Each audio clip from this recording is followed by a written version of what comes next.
scene, I played Lucy. She is a poker player, high roller in the private room, and there was some business going on there. And she's like an upscale, classy, high roller woman. And I play poker with John, Quavo, and Lucas Haas.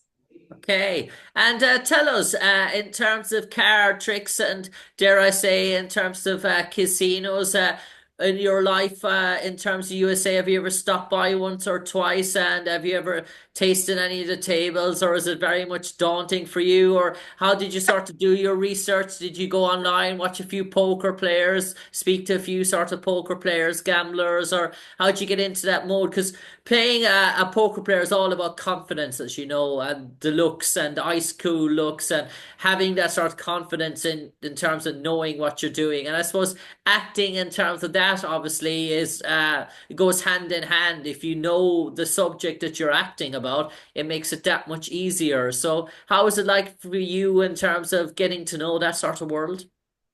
So I have a little background playing some poker. Okay. Usually we play Texas Hold'em, and Same as myself. nice, nice. It's a lot of fun. That's one of the games that I play, and it was actually funny. I have a little story. When I was on set, it was very, very quick. It was a 1 day Hmm. in and out scene, but we were in there and we were sitting down at the table and they're setting everything up. Everything's moving really, really quickly. Director is like, let's go, let's go. They fly John in. I literally, hi, nice to meet you, the nicest man in the world. And he sat down. Lucas met everybody else. And John sat down and before we started filming, he didn't know how to play poker. Okay. Which I was like, oh my gosh. I'm such a John Travolta fan, but I was like, you don't know how to play poker? And and he was like, no. And I was like thinking to myself, like, you know how to fly airplanes. Like you do it all. So I connected with him on that. So I just, I was kind of teaching him, just like kind of the basics of poker and, you know, uh, uh, then I realized, and Lucas was also helping him as well. And I realized, like, wait a minute. Lucas and Leonardo DiCaprio played together. They're both big poker players Yeah. in Hollywood. And like Lucas is like a really, really good poker player. So here I am. I'm like teaching him how to play poker, John and Lucas. And we were just having a good moment. And then also we taught Quavo. So in between takes, we were teaching Quavo and John how to play. Okay. And that was So a good fun time. So if we see John Travolta in terms of a big Hollywood sort of celebrity poker tournament in the near future or Quavo, we know where they got their first break in terms of the learning. So you can get Yeah. a bit of a commission on terms of any of their winnings. Yeah, definitely. So it was me and Lucas. I can't take all of the credit because Lucas was, he's better than I am. But him and I were both kind of like teaching them, the basics of poker, which was really cool And experience. Karina, how did this opportunity arrive at your doorstep? Was it a normal talent agent acting role? Were you briefed on what the movie was, or was it very hush hush? And did you know who was attached until you landed the role? Okay, so it was a little unconventional. No, not unconventional. I think it's kind of the way it goes these days. But I got a call from casting that I'd worked with before, and they had been casting for this movie, and everything was moving really, really quickly. And I had actually auditioned for another character in the movie, Okay.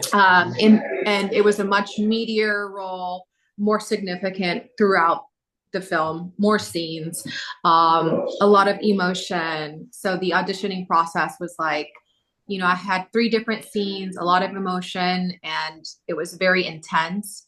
And when I got the call from casting saying, "Hey, you have a callback," I had to refilm it with some of the adjustments that they had requested over, did those. And then the next day, I got a call from casting saying, "Hey, you booked the role."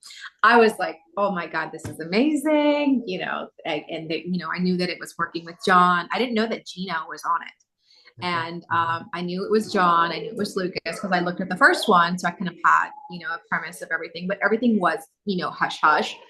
And then, you know, the next day I got a call from production and they were like, hey, listen, and this is Hollywood. Now I do producing as well, acting and producing, a little bit of writing as well. But some actors like can get really intimidated or heartbroken on projects because, they don't get the part. And there's so many factors that it's not even about performance. It's about so many different things. And this is something that happened to me. They had called me and they said, you booked the role. I was ecstatic. I'm like on top of the world. I can't wait to work with John. And then they called me back the next day and the production was like, we have good news and bad news. And I said, oh no, what? And they're like, okay, so the bad news is we didn't realize that John had already promised this role to someone else. And I'm like, no way. But the good news is we want to write you into the movie. Okay. So this is a character that was written in like specifically for me very quickly, and which it means a lot when you get written into a movie. And it's the third time it's happened for me.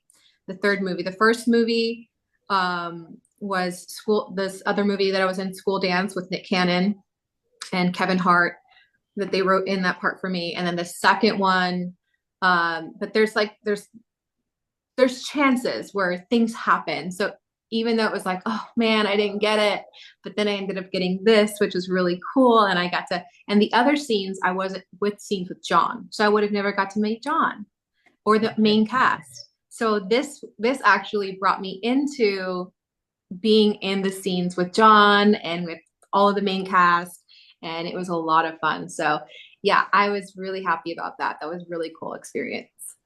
And I suppose, Korrina, with these type of movies, they're espionage, they're high thrillers, high stakes in terms that it's all go, go, go. And is this really a fast-paced movie from start to finish? Does it really start on a real fast level and then really the intensity just revs and keeps going up and up? It does. I have to tell you that this production worked so quickly and efficiently that I think the director and I spoke maybe like 5 words total.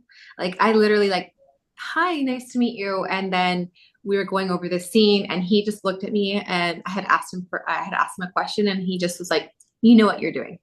And I was like, perfect. That's what I like to hear. That's great. That's reassurance. That's great. And as soon as we were in, we were out, we were done. And it was so fast and it was on to the next scene. And then boom, we're at the next scene. I'm not going to ruin the next scene, spoiler, but then we're in the next scene quickly. It was like within 15 minutes and it was in and out and we were done. And that's a wrap. Okay. And can I ask about filming? Where did you shoot? Obviously, your scenes were shot in a casino, probably place somewhere. But for most of the movie, was there a specific location, a city, or? So the film where I shot, it was in Biloxi, Mississippi. Okay, Mississippi. So New Orleans. Yes. Yes, This yes, was yes. this was in Mississippi, Biloxi, Mississippi, not New Oh, Orleans. okay, okay. But New Orleans is very. A good tradition down there, that's for sure. And Karina, before we came on air, you mentioned other projects that you're in the pipeline, and obviously a big production that aired in November as well, with all-star Hollywood celebrities, Denise Richards, to name a few. You might enlighten all our audience where we might catch this and what the production is called. Yes, it's on Amazon and several different other streaming platforms, and it was a limited theatrical release called Angels Fallen, Warriors of Peace. And Okay. that was an action film with a lot of great big special effects and high production value, beautiful, beautiful sets. And we shot that in Georgia. Georgia, the country, which was absolutely stunning, one of the most beautiful places I've ever seen in the world.